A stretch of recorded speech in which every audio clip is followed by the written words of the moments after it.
తిరుపతిలో జనసేనలోకి భారీగా వలసలు కొనసాగుతున్నాయి.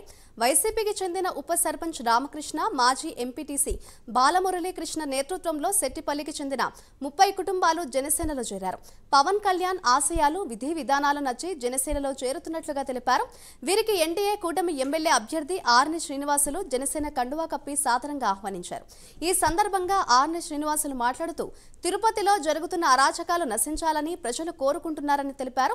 పదవులన్నీ భూమాన ఆయన కొడుకు అనుభవించారని, కరుణాకర్ రెడ్డి నిలబడి ఉంటే డిపాజిట్ కూడా వచ్చేది కాదని, అందుకే అభినయ్ రెడ్డిని పోటీలో నిలబెట్టారని వ్యాఖ్యానించారు. అలాగే రాష్ట్రాన్ని జగన్, తిరుపతిని భూమాన కరుణాకర్ రెడ్డి దోచుకున్నారని విమర్శించారు.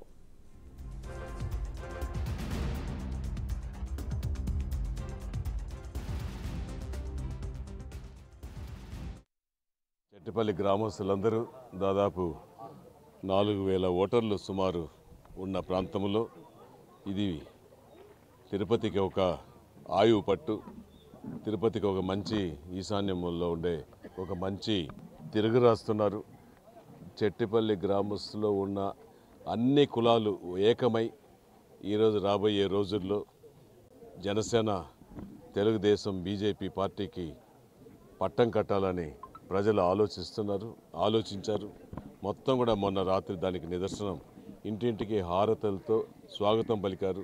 ఈరోజు కొంతమంది వైఎస్ఆర్ కాంగ్రెస్ పార్టీలో ఉన్న సోదరులు అందరూ కూడా తెలుగుదేశం పార్టీలో చేరడం, అదేవిధంగా కొంతమంది వైఎస్ఆర్ కాంగ్రెస్ పార్టీలో మిగిలిన నాయకులు, అదేవిధంగా తెలుగుదేశం నాయకులు అందరూ కూడా జనసేన పార్టీలో చేరడం, కూటమిలో తెలుగుదేశం జనసేనలో పార్టీలో మొత్తం మంది కూడా చేరడం, వాళ్ళందరినీ కూడా మనస్ఫూర్తిగా అభినందిస్తూ ఈరోజు తిరుపతి నియోజకవర్గంలో కరుణాకర్ రెడ్డి ఎమ్మెల్యేగా, వాళ్ళ కొడుకు ఇప్పుడు వైఎస్ఆర్ కాంగ్రెస్ పార్టీలో ఎమ్మెల్యేగా నిలుస్తున్న అభ్యర్థి భూమన అభినయ్ రెడ్డి కూడా, ఇద్దరికి కూడా రాజకీయ సన్యాసం తిరుపతి ప్రజలు ఇచ్చేదానికి రెడీగా ఉన్నారు. ఎందుకంటే వాళ్ళు చేస్తున్న ఈ 5 సంవత్సరాల కాలంలో చేస్తున్న దౌర్జన్యాలు, భూ కుంభకోణాలు, టీడీఆర్ బాండ్లు, అదేవిధంగా గంజాయి వ్యాపారాలు తిరుపతి పట్టణాన్ని కలుషితం చేశాడు. ఒక ఆధ్యాత్మిక నగరంలో ప్రజలందరూ కూడా సుఖ సంతోషాలతో ఉంటే నాయకుల్ని, ప్రజల్ని భయభ్రాంతులు చేసి అన్నిట్లో కమిషన్లు కొట్టి, ఒక ఇల్లు కట్టుకోవాలనుకున్నా కప్పం కట్టాల్సిందే, ఒక రోడ్డు వైడనింగ్ ఆయనే చేయాలనేసి చెప్తాడు, ఆయనే కొట్టిస్తాడు, ఆయనే డబ్బులు ఇస్తామంటాడు, ఆయన వాళ్ళకి డబ్బులు ఇవ్వకుండా చేసే మేధావి అతను. ఇదంతా ఆయన ఎక్కడ నేర్చుకున్నాడంటే అందరికీ తెలుసు.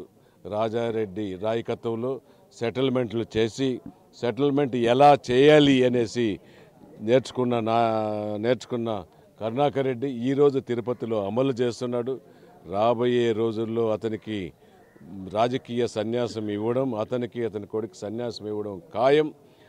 ఈరోజు ఆర్ని శ్రీనివాసులు గారు తిరుపతిలో ఎక్కడికి వెళ్ళినా జనాలు బ్రహ్మరథం పడుతున్నారు. ఈరోజు సెట్టిపల్లి గ్రామం అంతా కూడా ఒక్క మాట మీద నిలబడి పవన్ కళ్యాణ్ గారి నాయకత్వం, ఆర్ని శ్రీనివాసులు గారి నాయకత్వం వర్ధిల్లాలి అని మొన్న ఇక్కడ మేము ప్రచారంలో ప్రతి ఇంట మహిళలు ఆయన్ను సాదరంగా ఆహ్వానించి, మేమున్నాము జనసేనకు, పవన్ కళ్యాణ్ గారి తరఫున మేము గాజు గ్లాసు గుర్తుకు ఓటేస్తామని చెప్పి సెట్టిపల్లిలో మొన్న జరిగిన ప్రచారంలోనే బ్రహ్మరథం పట్టారు ఆర్ని శ్రీనివాసులు గారికి. అన్నిటికీ మించి పవన్ కళ్యాణ్ గారు మొట్టమొదట ఆయన రాజకీయ ఆరంగేటం చేసింది సెట్టిపల్లిలో సభ పెట్టి. సెట్టిపల్లి రైతులకు ఆ రోజు మేమందరూ చెప్తున్నాం, మీరందరూ కూడా చెప్పులు అరిగేటట్టు కలెక్టర్ దగ్గరికి వెళ్ళినా కూడా కలెక్టర్ గారు మీకు అపాయింట్మెంట్ కూడా ఇవ్వలేదు. అటువంటిది పవన్ కళ్యాణ్ గారి దగ్గర మీరు వెళ్ళి మాట్లాడిన తర్వాత మీకోసం పవన్ కళ్యాణ్ గారు స్పెషల్గా సెట్టిపల్లికి వస్తే కలెక్టరే మీ ఊరికి పరిగెత్తొచ్చి ఆ రోజు మీ భూముల యొక్క పరిష్కారం ప్రాబ్లంని ఆఫ్ చేయడం పవన్ కళ్యాణ్ గారు మీరు చూశారు.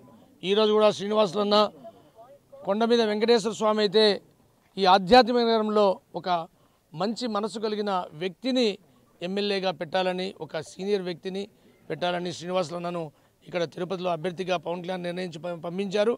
అలాగే మేము చెప్తున్నాం, సెట్టిపల్లి సమస్య కొన్ని 40-50 సంవత్సరాలుగా మీరు కష్టపడుతున్న సమస్య, ఆ సమస్య గురించి పూర్తిగా తెలిసిన నాయకుడు పవన్ కళ్యాణ్ గారు. శ్రీనివాసులన్న ద్వారా మేము తెలియజేస్తున్నాం, అన్న ద్వారా ఖచ్చితంగా పవన్ కళ్యాణ్ గారిని పట్టుకొని ఇది జీవో రావాలి. GO state government, central government కూడా ఈ జీవో సపోర్ట్ చేయాలి. సపోర్ట్ చేయాలంటే ఒక్క పవన్ కళ్యాణ్ గారు మాత్రమే ఒక చేత్తో మోడీ గారిని, ఒక చేత్తో చంద్రబాబు నాయుడు గారిని పట్టుకొని ఉన్న వ్యక్తి పవన్ కళ్యాణ్ గారు. కాబట్టి ఈ సమస్యను, సెట్టిపల్లి రైతుల సమస్య పరిష్కరించాలంటే అది పవన్ కళ్యాణ్ గారి ద్వారానే సాధ్యం. అది మన ఆరణి శ్రీనివాసులు అన్న గెలుపుతోనే సాధ్యమని మీకు తెలియజేస్తూ